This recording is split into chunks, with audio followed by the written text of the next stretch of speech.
Welcome to this very special edition of the KJ Masterclass Live, the show which ensures that you profit from your time spent here with experts, either through their industry insights, information, or simply learning from them. And today we have Amethysta Herrick. She is Herrick PhD. She is a transgender author, podcaster, and activist. Her work focuses on the origin and nature of identity, especially gender. Welcome to the show, Emmy. Thank you, Ajay. Thank you for the invitation.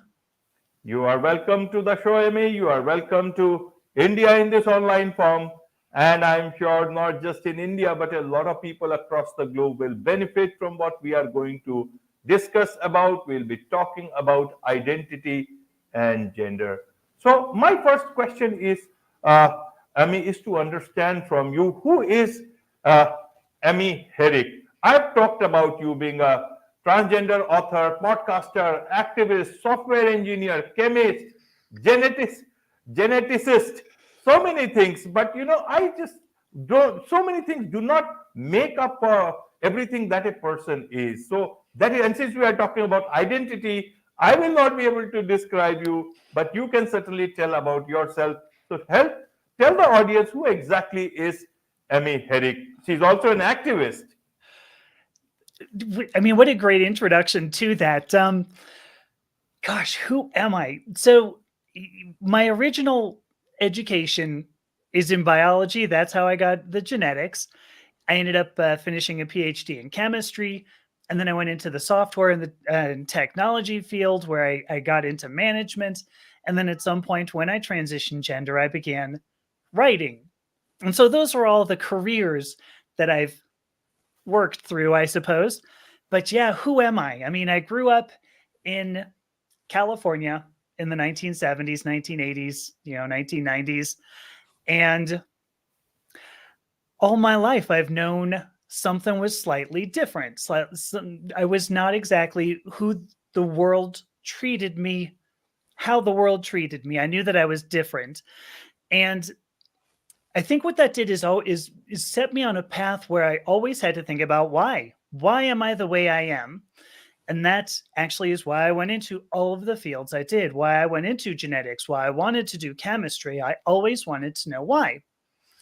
And now that I talk about identity and gender and have become an activist where what I teach, I hope to teach the essential equality of all humanity, so that we can stop having conversations around, well, you look like this and you look like this, and we can't have, equality because of the way you look, the way I look, the amount of money you make, I make. That's why I work on all these things now. So who I am Amethysta. It's a whole complex. Can I actually just talk about identity quickly? Yes, you carry on. I'm listening. The world is listening. And this is what we are here for. Perfect. Because identity. So I have a little bit of formal education, which in Ayurveda as well. And one of the major concept in Ayurveda is the idea of svasta, to be established in the self. My Sanskrit's not exactly great, but to be established in the self, to be stable in the self. And Ayurveda sees a person not as just a physical body, but as a complex of the physical, the mental, and the spiritual.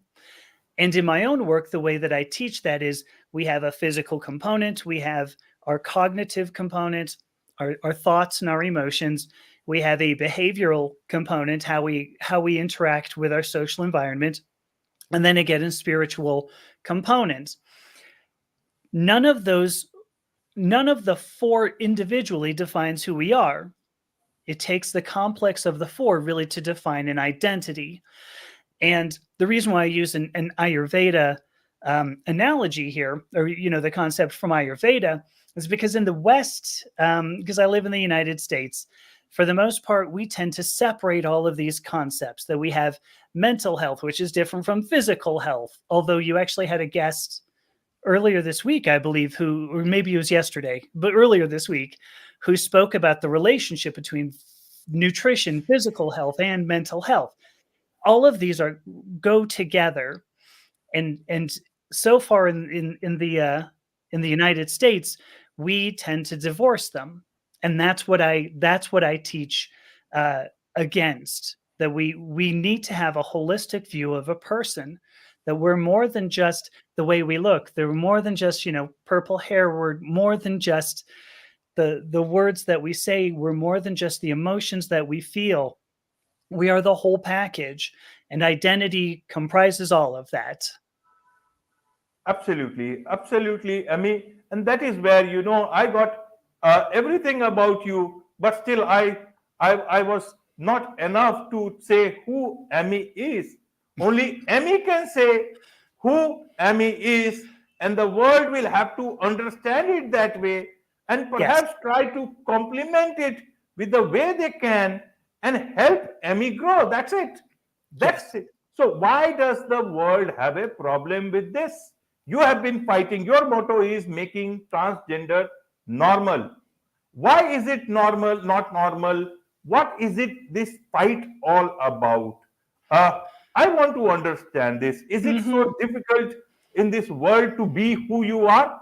Or is it that there are people who do not like to people who they are and they want you to be someone else? This whole fight of identity is all across the world in different spheres of life. The market will say, you got to look like this. Yes. Some people will say, we got to go back to the past, we got to be like this. Everyone is telling everyone what should they be, how should they be, except for the person who actually it matters. I want to Well, understand this whole thing. The stage is all yours. Help us understand what is this fight all about. I am very confused. I'm going to give you my quick answer is I have no idea. Well, why does somebody care about how I dye my hair or what clothes I wear? What is the difference? Um, when you ask the question, though, why is there a fight at all? It comes down to one word, which is power. It's control. So I guess that's two words. Oops.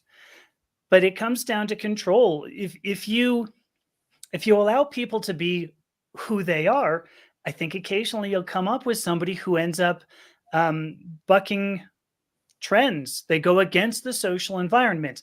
Now, I believe that's a good thing. I mean, part of my education in biology was around evolution. I mean, particularly as a geneticist, in the molecular biology courses I took, evolution is kind of a big thing to say that a species can change physically, but a society also has to grow. A society has to evolve, because if it doesn't, what it does is go extinct.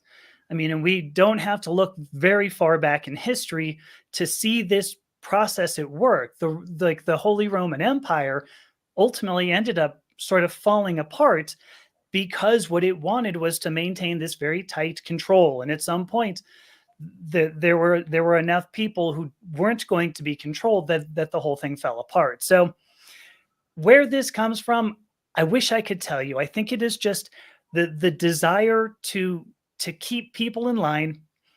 Where it is going, I think, depends upon people like you and people like me. I think it takes people willing to question what's going on and why is it a problem for somebody to be the person they are. Um, Gosh, there was one other thing I was going to try to address. I'm trying to remember what you said. I do remember, because you said nobody can tell you who I am except for me. And that's very true. How could anybody know who I am except me? Each of us, I mean, in my opinion, the soul, the spirit is where our identity really resides. But even if you didn't believe that, wherever the origin of identity exists, it's certainly not in you. It's in me. Only I can tell you who I am, and only I can define that person and recognize how I should interact with my social environment. So I hope that was a decent answer. I am as confused as you are why this is an important issue. Right, right. I mean, you have been very eloquent, and it's very more than decent, very, very clear. Except that, because we are trying to solve or understand somebody else's confusion or someone else's dilemma, does not Yes. mean that we have to be confused when we are talking about ourselves. Either be about you, about me. For example, even when we see we as individuals, when we evolve, in childhood, we may be very weak in studies, so called weak in studies. We may be branded weak in studies by the teacher, and then you grow up, you evolve, you become a brilliant scientist. You Yes. make those changes, and the world applauds. Why is it that at any point in time, whatever one brands you as, then everyone comes and looks at and does the same thing at that very Hmm. point in time, and later on the same people get up and clap for you. Why is this point, why does this happen, and who tries to control you? Because who are these people? I want to understand from you, Emmy. You have gone through your own transgender experience. Do you know, there was something I was writing just today. I mean, it was about 2 hours ago, 3 hours ago, that I was writing something very similar along the line of question that you're asking, because when I was younger, I believed very strongly I could not be creative. I mean, I got a guitar when I was 17 years old. I was gifted a guitar, and that was something that I found I could play, you know, but everything else I thought I couldn't be creative. And some of that came from my social environment, because I don't think I got a lot of support. No, I don't think I got a lot of encouragement. But one of the things that I've recognized in the last couple of months, let's say, uh, as I've started to open myself up to like podcasts such as yours, other creative endeavors that I'm doing, is that what really has stopped me has been myself. I believed those truths. Somebody told me, I mean, nobody like sat me down and said, look, Amy, sorry, but you're not going to be creative. You're just a science nerd. Suck it up. But I believed it nonetheless. My social environment reinforced that I was a science nerdy kind of person, and I'm just not going to be creative. So I believed that, and now I don't. So my opinion is that the people who hold us down at first and then applaud us later on only do so because ultimately we rebel against that, and we say, no, that is not the person I am. Now I am this person. And some people really love it when you stand up and assert yourself. Some people do not. I've gotten enough hate at this point for having stood up and asserted myself, to confirm this. But I guess that's where what I would, or how I would answer your question, though, that the reason why that changes is because we end up owning the narrative at some point. And we always have to do this. Somebody else hands us a narrative, whether it's a social environment, whether it's our parents, but we believe it. And as soon as we go, I choose not to believe this any longer, then we can change the narrative. And hopefully people will applaud. I know they don't always. Sometimes you get people who go, you know what, I wish you'd shut up. I thought I liked you better when you were quiet. But so Right, right. So, Emmy, I want to understand. You said about, identity is under attack in Western society. How yes, is it under attack? And you said, why? I will ask certainly. You said it's about control. Why is yes. it that they want to control? Is it about controlling others, or it is about their own control over self? Because then they will know about their own distorted mindset, and that is why they are putting it as control on others, because that reflection is showing more about themselves. Help us Yes. understand about how should we, and is it only about the US, or you see this sort of a thing in other parts of the world? I think it is. I think it is somewhat of a universal human. I think it is a universal human experience, because identity is a universal human experience. Each of us has to discover who we are. We don't know this immediately. We are born and we don't, we have to learn what we like. Do we like broccoli? Are we good dancers? We have to find these things out. I believe because that is a universal human experience in both identity as well as gender, I think the second half of your question, why would these people want the control? I think to a certain extent there are people who fear having to do that. It's very easy. I'm not sure I'm going to agree with myself even on this, but it is relatively easy just to play the role that society wants you to play. That was killing me. Luckily it didn't. Instead, I dyed my hair purple and I'm a little better, but there was a bit more than that actually involved. But I believe there are people who fear having to take that responsibility. They fear having to investigate who they are and learn things they may not want to know. That maybe they're not the person they think they portray. So I think there's some fear involved. When I use the phrase identity is under attack, the way that I use that is to say that at least in the United States, and this is not at all only a US issue, because certainly in Britain, in the UK, just in the past few days, I've seen there are people in Parliament saying something very similar. But we want to believe that there are people who want to believe that genetics defines everything, that you are born and you cannot change. Genetics is going to determine your identity. It's going to determine your sex, your gender, your sexuality. It's going to determine everything about you from birth until death, and you're done. And I think that plays into the fear. It plays into the fear that we have to find out who we are, and we have to interact with our social environment to learn that. So, gosh, there's so much more I think I could say around why does that happen. Again, I think it just comes down to if you can control one person and you can say you are not allowed to be who you are, then the rest of society can go, well, that's fine. I don't have to try. It justifies the fear and it justifies the pain of not being who we are. Because I'll tell you, I mean, I only transitioned gender a couple of years ago now, not quite a couple of years. And if I go back 2 years, 2.5 years, I was dying inside. I was dying inside. Today, I have a great relationship with my son. My family is so much closer. I'm happy. I'm vibrant. I laugh. I dance. I love other people, and I love myself. And I didn't have that until I turned around and looked at myself. When I took the opportunity actually to figure myself out.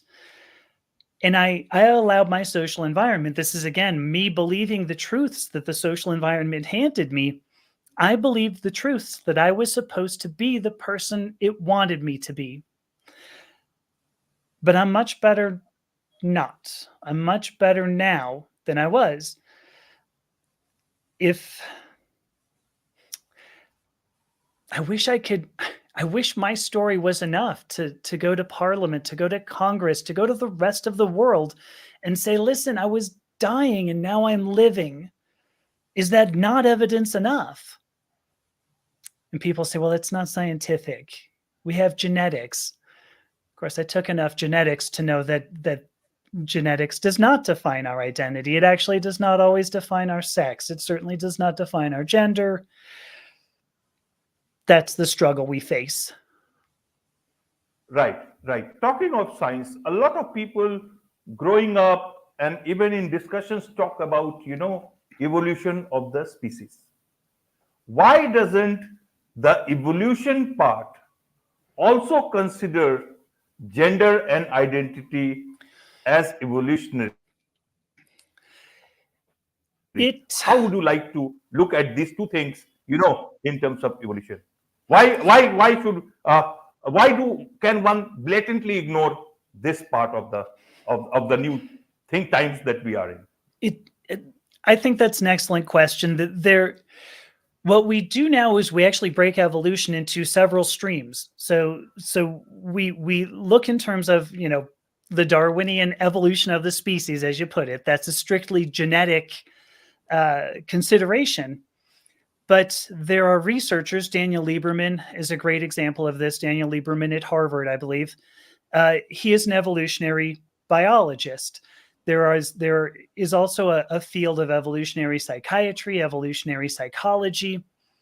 When you look at evolutionary biology, rather than looking strictly at genetics, what you look at is function.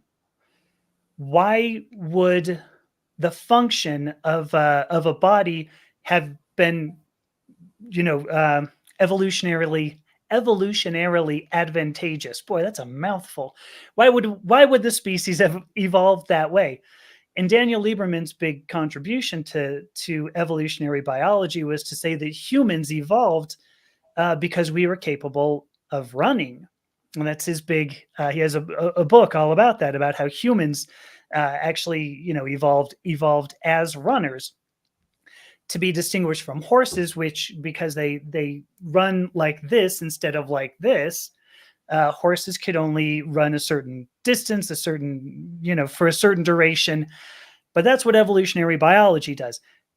Divorces itself pretty far away from the genetics. If you look at evolutionary psychiatry and psychology, that does tend to look at identity. Evolutionary psychiatry tends to look at neurochemistry, actually. And neurochemistry, to my mind, is it's a little bit, it's already hazy enough. Like, don't throw evolutionary into it, or evolution into the equation as well. But evolutionary psychology really does study what you're talking about. It's why is it that, because there's a great example. Psychiatrists believe that there is an evolutionary advantage to anxiety and depression, dissociation. These are things that psychologists and psychiatrists consider pathologies. We make medications to address anxiety, medications to address depression, and yet we see them as evolutionary advantages. So I believe, to answer your question, because I realized I went on for a good five minutes there, to answer your question, I believe we don't put all of these together because it's just not, we don't think of a human as integrated. We don't think of a human as genetics and physical body and mind and emotions, because evolutionary psychology is excellent at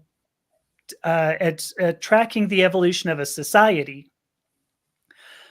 I mean, another great example, I gave you the Daniel Lieberman one. Another great example is why the LGBTQ community can be seen across millennia.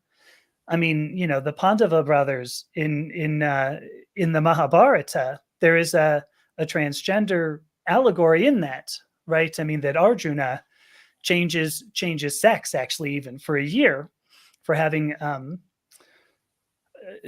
offended, a princess. So, I mean, these go back millennia. It's not new. It's not like the 1950s. John Money said, "Hey, I think we should use the word gender," and all of a sudden, there are people who have become transgender. These stories cross human history, and you can, if you think about it from an evolutionary psychology standpoint, societies that could embrace those experiences, the gay experience, the homosexual, and the transgender experience, have an evolutionary advantage. Because, I mean, first of all, you have more people around to care for the society. There's value in that. So I hope that was a decent answer. That I think all of those branches of evolution are divorced because we want to divorce the human experience. We want to break it into a bunch of different experiences that are truly integrated.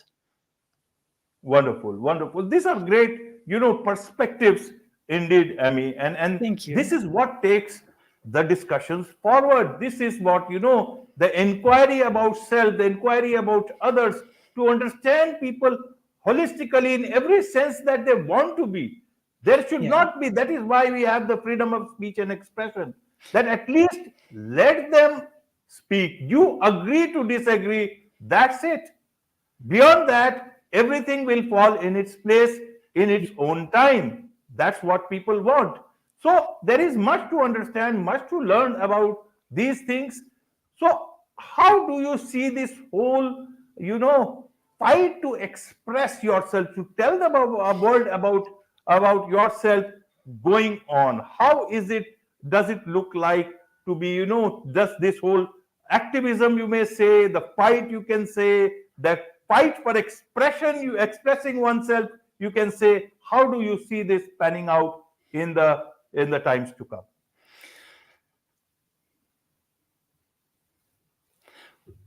What I intend to do, this is a beginning.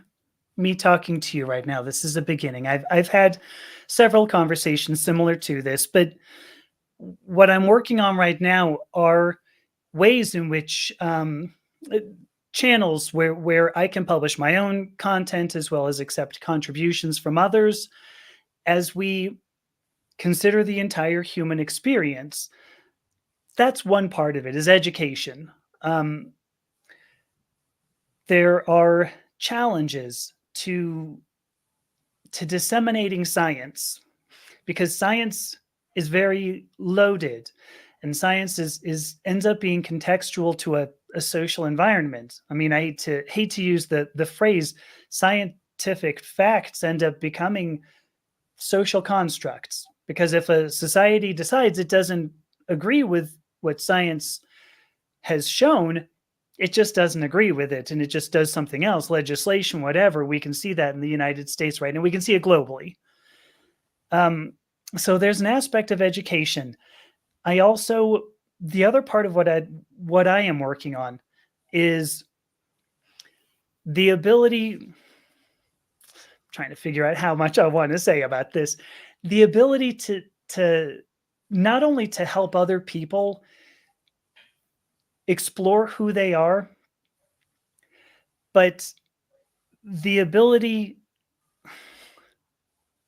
let me actually end this with a different methodology. There's an existential psychologist from the 60s, the 1960s. His name is Rollo May, and he wrote a book called Love and Will. And in this book, his clinical experience was that people who were introspective, people who investigated the person they were to establish stability in their selves, were happier. I mean, he saw that unequivocally. Those people were happier. The interesting side effect was that as you start to introspect about yourself, you realize this is something every human has to do. Every human has to introspect, and every human has to tell you who that person is, who they are. And so by introspecting ourselves, we actually learn to accept other people better. That we make ourselves happier, and we make the world a happier place. So the fight for identity, I believe, starts with education, and then it ends with experience. It ends with, think about yourself. Is this the person you know you are? Because I'm sure there were things you wanted to do when you were a child, and you never got the opportunity to do so. I don't know. You wanted to be a cricket player. I mean, I'm making something up, but there were things you wanted to do and you weren't able to. And maybe you regret that now, and maybe you'd love to go and figure them out, try them now. And that's what we need to do. We need to experience being human. I think I'll Being leave it human. at that. We already said being human, it's for everybody. And if everyone starts Yes. trying to just be human, then all the problems of the world will vanish. There is no control in this being human. No. Yes. I agree. Yes. Right. There is much to learn from you, much to understand from Thank you, you. much from your podcast. So what is the best way for people to connect with you, to learn more about you, and follow your fight as you go forward? So I have two sites right now. My personal website, where you could engage me for public speaking events, that is amethysta.io. And so just my name.io. But the professional website that I'm using right now, where all my work is published, it's actually all available to be read for free. And there's an opportunity to subscribe and actually have the content emailed to you every time it gets published. That is genderidentitytoday.com. Those are my two major channels. I've got a bunch of social media channels. Blue Sky is actually kind of my big one right now. But that's how to get in touch with me. Wonderful, wonderful. With this, it's a wrap on this very special edition of the KAJ Masterclass Live. Thank you so much indeed for joining us. Thank you so much.